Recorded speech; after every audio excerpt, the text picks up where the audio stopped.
Welcome back. We're going to continue focusing on money for this Business Wednesday, specifically kids and finances. It can be hard to find the time to talk to kids about money. Also, where do you even start? It's such a large conversation. Well, many individuals suggest that you take the time during the holidays to talk about finances. Why is this and what should we say? Well, here's more right now. We've come a long way from the piggy banks of our youth, or when cash was stuffed in a sock drawer. Well, today's kids are living in a digital world, and their concept of money may be a bit abstract. New research from Chase shows that 70% of U.S. parents are teaching their kids about the fundamentals of finances, and the holidays offer a great opportunity to continue the conversation. Radhika Duggal, Managing Director at Chase, is here to help us get this conversation going. Thanks for being here, Radhika. How are you? Excellent. Thank you so much for having me. So tell us about the results of the financial health study and what stood out to you. Absolutely. So, as you mentioned, 70% of families are having a conversation about money with your children. That's what stood out the most to me.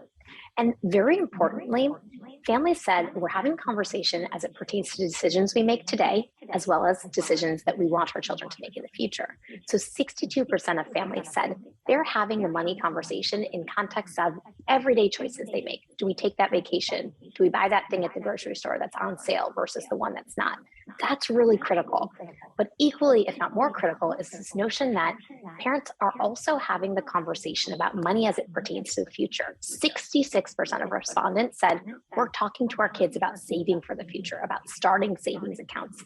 And we really feel that the combination of conversations about money as they pertain to today, as well as conversations about the future, those two things are what are going to enable us to raise a generation of money savvy adults.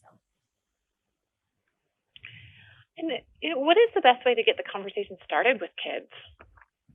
Yeah, I'd offer three tips.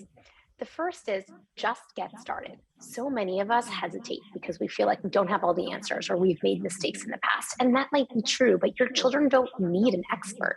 They need someone to talk to them about the nuts and bolts of saving, of budgeting. And you likely do have enough of those answers. The second thing I'd offer is have the conversation in context. Have it in the context of real life situations like paying the electric bill or going grocery shopping. That's how children learn. And then the third thing I'd offer is children also learn by doing. So after you've had the conversation, give them the opportunity to put that learning into practice.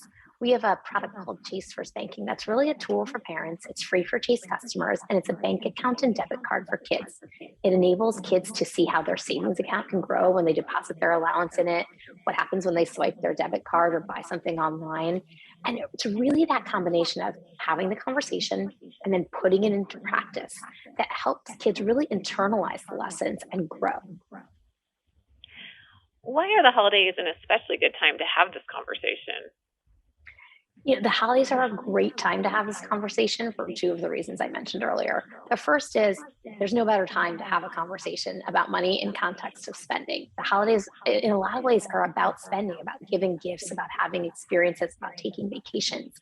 And all of those things cost money. So it's the right time when children are thinking about spending to have the conversation. And then the second piece is children are likely spending money.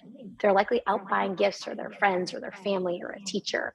They're likely off from school, so they're wanting to go to the movies an extra time or go to that amusement park an extra time. And this is a great time to then say, hey, why don't you look at our bank account or why don't you look at your own bank account? And each time you spend money, see how that changes your bank balance, see how it declines. Was that really the right trade-off? And it might have been, but the notion here is you want to get them into the habit of planning for spend, of understanding how it impacts their finances. How can having these conversations about money make a long term difference in a child's financial health? Yeah, absolutely. So data shows that children that are involved in conversations about money and those who have a savings account really do have more diversified portfolios in the future, are more financially healthy in the future. So it's very clear. Starting early and having conversations often is incredibly critical to setting your child up to be a financially savvy adult. And where can we go for more information?